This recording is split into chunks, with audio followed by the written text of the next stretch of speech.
Ingat bahwa kepentingan atau tujuan utama Anda adalah usaha. Nah, pilihlah yang Anda sukai dan kemudian menghasilkan pendapatan. Usaha buat kalian. Gitu.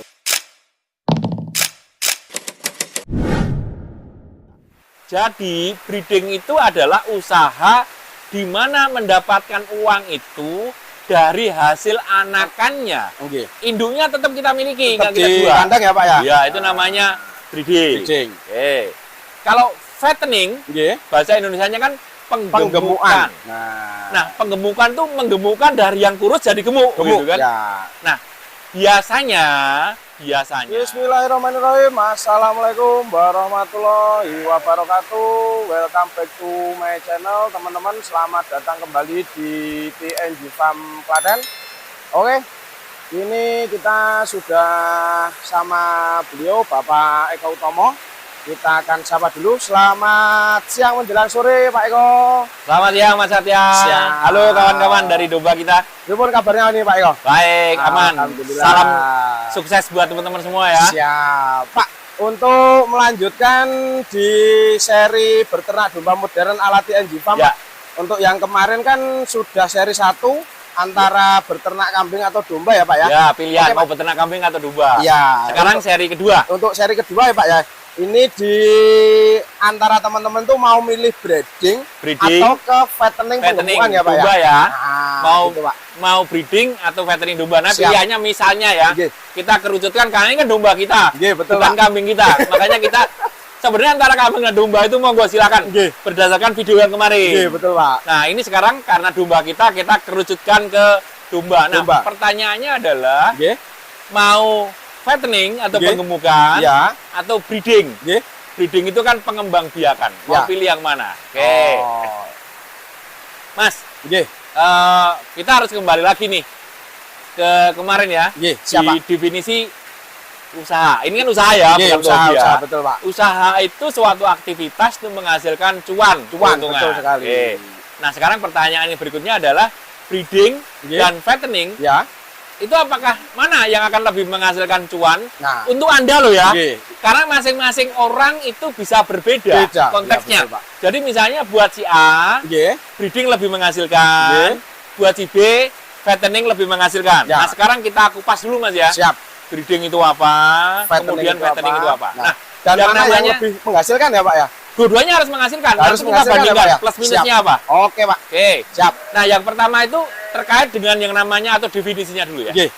Breeding. Breeding itu adalah pengembang biakan. Nah, yang namanya breeding itu adalah kita pelihara domba jantan betina, kita kawinkan. Atau zaman sekarang ada juga loh ya.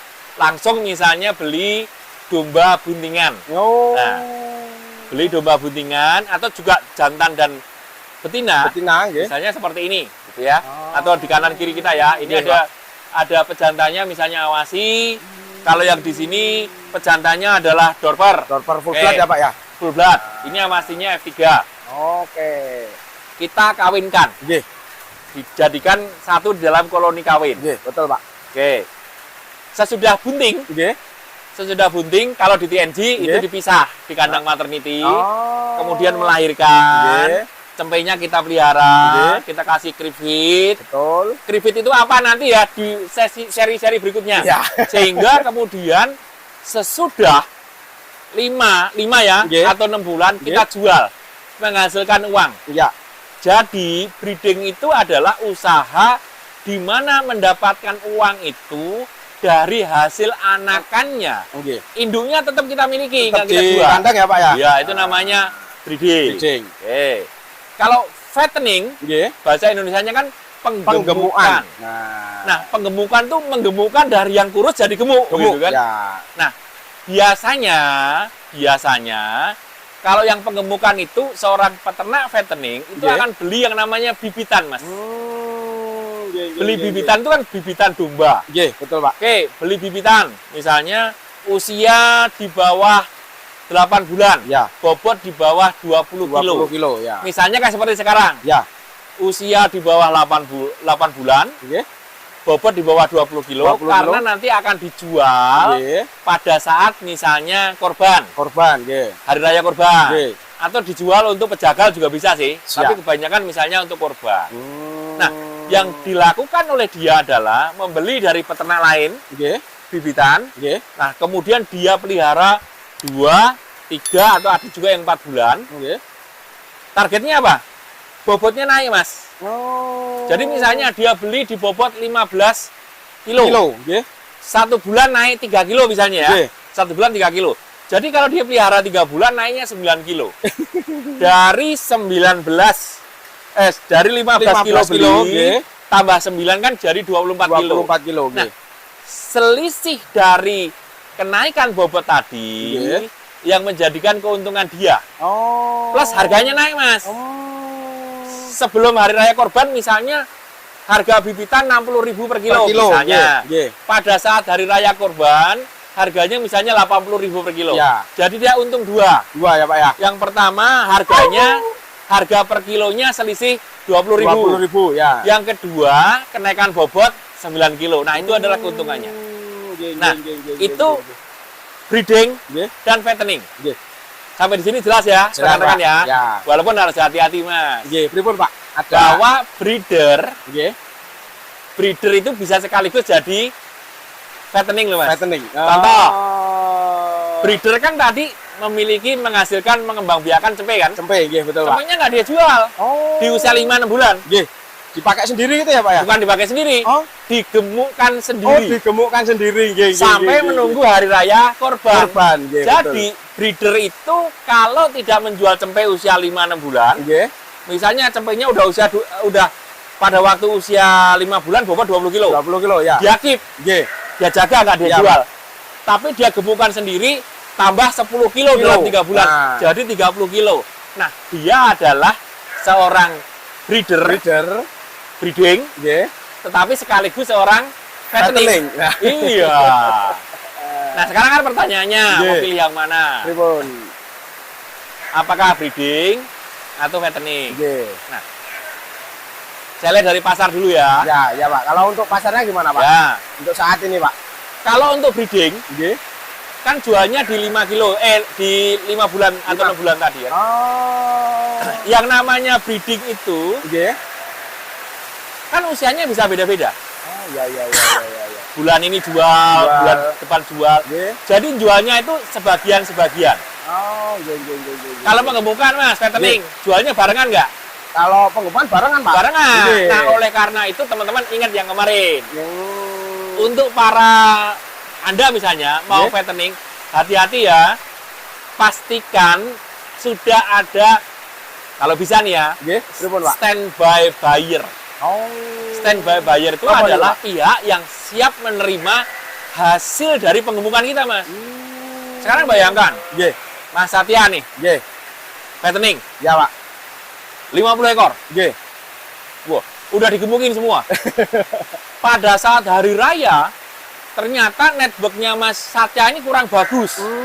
Lah terus cuma laku 30. Nah, terus yang 20-nya terus mau diapain? Ya, betul sekali. Kan biaya semua kan. Betul. Nah, kalau breeding nggak begitu, Mas. Kan setiap bulan lahir 10.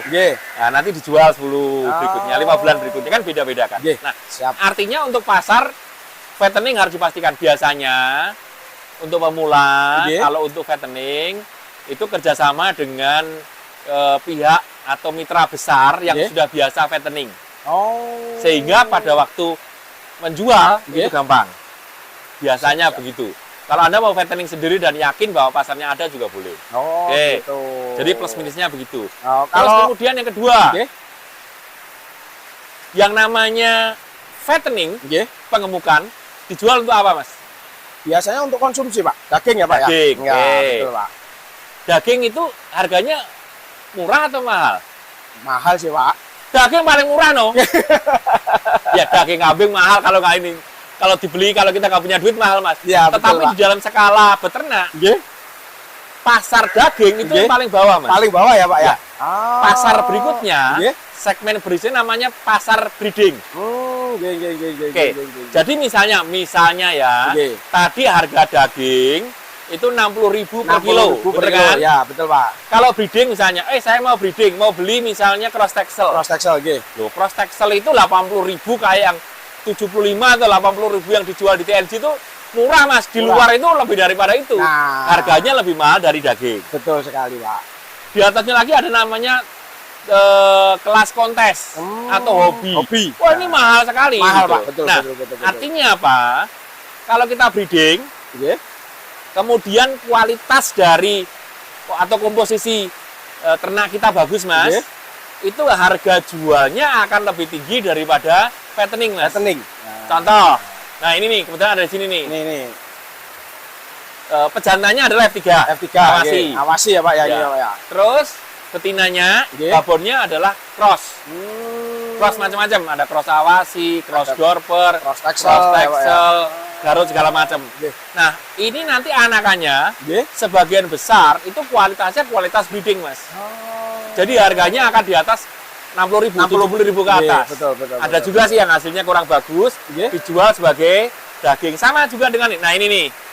Ini sampras nih. Ini adalah dorper full blood. Full blood. Nah, kemudian betinanya ini ada suffolk, Suffolk ya Pak cross ya. suffolk, Nah, ada cross Cross texel, texel. cross dorper segala macam.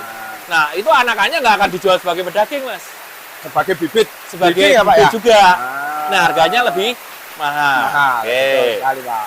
Nah, jadi breeding itu plusnya harga jualnya lebih tinggi Nggih, betul. dibandingkan dengan fattening. Sekarang apa keunggulan dari fattening? Nggih. Nah, fattening kan penggemukan. Penggemukan Pak. Itu relatif ya saya bilang ya, relatif lebih mudah Nggih. dibandingkan dengan breeding. Kalau breeding kan harus menangani kelahiran, Betul sekali Pak. jangka waktunya panjang. Nggih. Kalau fattening kan 3 bulan Mas. Oh, fattening itu maksimal di 3 bulan ya Pak ya? Kalau 4 bulan kelamaan. Kelamaan ya, Ada Pak, ya? juga yang cuma 2 bulan. Oh, Ya tergantung gitu. masing-masing ya. Tapi Siap, kalau siap, lebih dari 3 bulan kelamaan, Nggih. kurang dari 2 bulan terlalu pendek. Karena kan tadi misalnya target fattening 3 sampai dengan 5 kilo per bulan Per kenaikan. bulan. Nggih. Misalnya kan. Jadi kalau misalnya cuma 1 bulan naik 3 kilo, jangan-jangan baru penyesuaian, Nggih. bobot turun, udah dijual kan malah rugi. Betul Jadi Pak. antara 2 sampai 3 sampai 4 bulan 4 bulan ya paling Pak ya, panjang. maksimal ya Pak ya itu Pak ya. Nah, karena yang materinya itu sudah materi usia lebih dari 5 bulan, Nggih. kan penyakit juga relatif lebih sedikit ya, Iya, betul Pak. lebih gampang dibandingkan dengan breeding ngurusin melahirkan. Nggih. Wah, menangani yang namanya adalah apa? Menangani sungsang misalnya. Nah, sungsang itu susah itu, Pak. Ilmunya agak banyak. Nggih, betul itu Pak. Terus kemudian harus menangani misalnya jangan-jangan indukannya mastiti. Nah, niku. Bagaimana mencegah tetanus? Nah, Bagaimana mencegah kembung untuk cepet-cepet, diare. Walaupun sih yang namanya kembung dan diare untuk ternak yang agak besar juga bisa juga yang terjadi ya. nah. Tetapi untuk pengemukan relatif lebih aman lah. Lebih aman ya Pak ya? Iya. Nggak memikirkan itu Iya. tadi ya Pak ya? Nah, jadi kembali ke pertanyaan paling penting Mas di Iya. dalam seri ini. Pripun Pak? Jadi mau breeding atau mau pengemukan. Oh. Teman-teman berkaca nih, Nggih. secara kompetensi itu keahlian ya. Nggih. Saya ini mantepnya sudah di mana nih? Satu, breeding atau Ke fattening ya Pak ya? secara pasar mana? Kalau belum punya pasar, saya sarankan ke breeding. Kalau sudah punya pasar, tadi tergabung dengan mitra, fattening boleh. Oh, gitu teman-teman. Nah, Pak, saya ini pasar belum jelas, tapi kompetensi juga belum ada. Nah, artinya breeding kan? Nggih. Nah, kalau breeding, kan resikonya lebih tinggi ya Lebih tadi tinggi ya. Pak, ya Pak. Jadi mulailah dari yang skalanya kecil dulu. Kecil. Lokal-lokal gitu ya Pak ya? Lokal-lokal dulu, 5 ekor, 10 ekor, untuk dapat ilmunya dulu. Betul sekali. Nah, nanti itu kita bahas di seri berikutnya. Seri berikutnya Iya, lagi ya Pak jadi ya? sekarang udah terjawab ya pertanyaannya. Iya. Mau breeding atau fattening, fattening. Anda harus namanya melakukan evaluasi. Nggih. Evaluasi pasar, evaluasi keahlian. Termasuk kalau dalam konteks breeding ya Mas, Nggih. kandang kita lebih bervariasi, artinya biayanya lebih banyak kan? Nggih Pak. Koloni Termasuk kawin kan kandang seperti koloni, ini, kandang koloni melahirkan, melahirkan, ya, Pak, ya? Nggih, betul, betul, koloni betul. lain-lain kan. Nggih. Sementara kalau yang namanya fattening kan hanya satu tempat, Nggih, betul. gitu ya. Jadi Iya, Pak. baik mau breeding mau kambing itu salah satu cara ya. Ya. Nanti cocokkan dengan kondisi Anda, kondisi pasar, kondisi keahlian Anda. Nah, baru kemudian tentukan pilihan. Ingat, tujuan usaha adalah di mana yang bisa menghasilkan keuntungan Betul sekali. buat Anda. Nggih. Siap. Berarti itu tadi ya Pak ya, Ya. untuk penjelasan untuk teman-teman antara mau memulai usaha ternak breeding atau fattening ya Pak ya. Yes. Oke, terima kasih Pak Eko atas penjelasannya untuk teman-teman sahabat domba kita. Semoga bermanfaat untuk semuanya ya Pak Eko ya. Yes. Dan tetap nantikan video-video seri berikutnya ya Pak Eko ya. Seri ketiga. Seri ketiga ya Pak Eko. Di mana seri ketiga nanti kita akan membahas di seputar apa Pak itu Pak? Yang apa ya? seri ketiga Coba itu teman-teman. saya cek dulu nih Kalau seri ketiga. yang biar teman-teman Seri juga ketiga menunggu. membahas skala usaha dan resikonya. Nah, skala usaha beternak domba atau Yes. kambing dan resikonya ya Pak Eko ya. Iya, betul. Siap. Oke, terima kasih Pak Eko. Untuk teman-teman sahabat domba kita semuanya dimanapun Anda berada, tetap nantikan update-update video terbaru dari domba kita dan video-video seri bersama Bapak Eko Utomo dari TNG Farm. Semoga bermanfaat untuk kita semuanya. Terima kasih. Assalamualaikum warahmatullahi wabarakatuh.